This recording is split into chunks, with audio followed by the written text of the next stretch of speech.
10 minutes. 10 minutes. That's all the time I had between life and death. I was 16 when I woke up in the hospital with tubes inserted into my body. Lying there, I was thinking to myself, I was in a basketball match, sprinting to put the ball in the ring. What happened? The doctor arrived and said, I was very lucky. If I was brought 10 minutes later, the asthma attack would have left me brain dead. I understood the importance of luck, and that not everybody's lucky, so not to judge everyone. Fellow Toastmasters and most welcome guests, today I'm going to share with you not one, not two, but 5 near-death experiences. So sit back, tighten your belts, and enjoy. First one, age 10. This was in rural India. I was on a bus trip with family. The bus had stopped for a comfort break. It was in the darkness of the night, middle of nowhere. I stepped out to take a wee, and being shy, I moved a bit further from the bus, and plonk, I fell into a muddy swamp. I shouted for my life. Help arrived from fellow passengers. With some sticks and prodding, I made it out, but not without a few leeches on me. I understood that you cannot make it alone in life. You need friends, you need supporters. Age 14, I was on my motorbike, on the road. In the rush of adrenaline, I challenged a car to a race. He's on his lane, I'm on the wrong lane. I speed up to overtake the car because I just wanted to. And I see a truck approaching from the other side. That's his lane. And I was panicking. And I saw myself speed up even more. And the car won't let me overtake him. And I could see myself getting smashed into the truck. I just closed my eyes. I see it was the end. I opened the truck and the car. I slammed their brakes, letting me survive one more day. Never ever am I going to be so reckless with my life. Age 16, that's the asthma attack. I've told you that already. Now, age 21, I moved to the US. After an afternoon of beers and barbecue, just what you do in the US, right?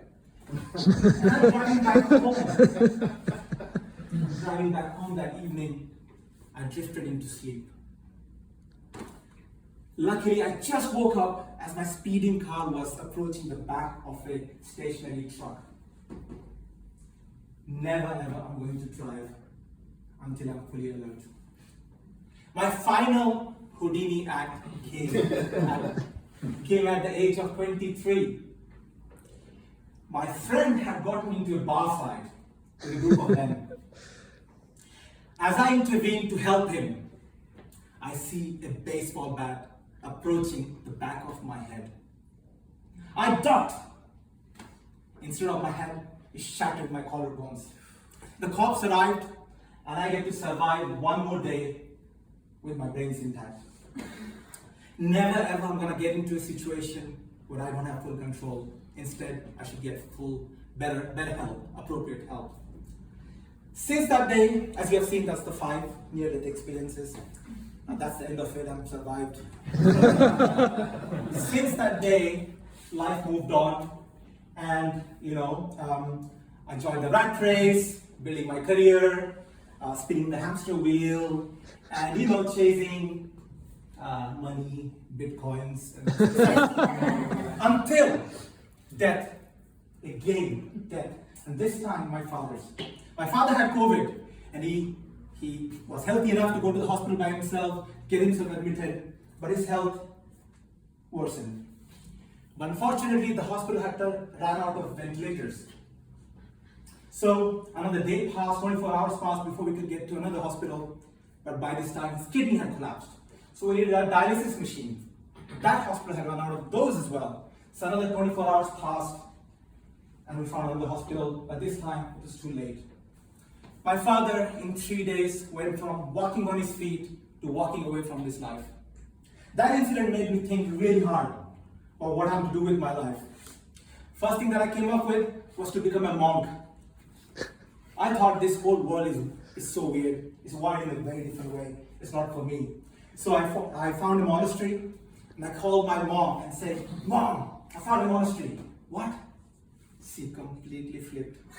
That was the end of it, and I went back to the drawing board. I thought hard about what I want to do in my life. I found my mission. I left my job, and last year, I started a business to help people lead healthier and happier lives. So it took me 5 near-death experiences to learn some valuable life lessons. But it was the death of my father that brought me close to my mission. So fellow Toastmasters and welcome guests, I urge you to live a life with a bit more meaning, with a bit more purpose, with a bit more intention, and most importantly, make the most of every living moment. Thank you.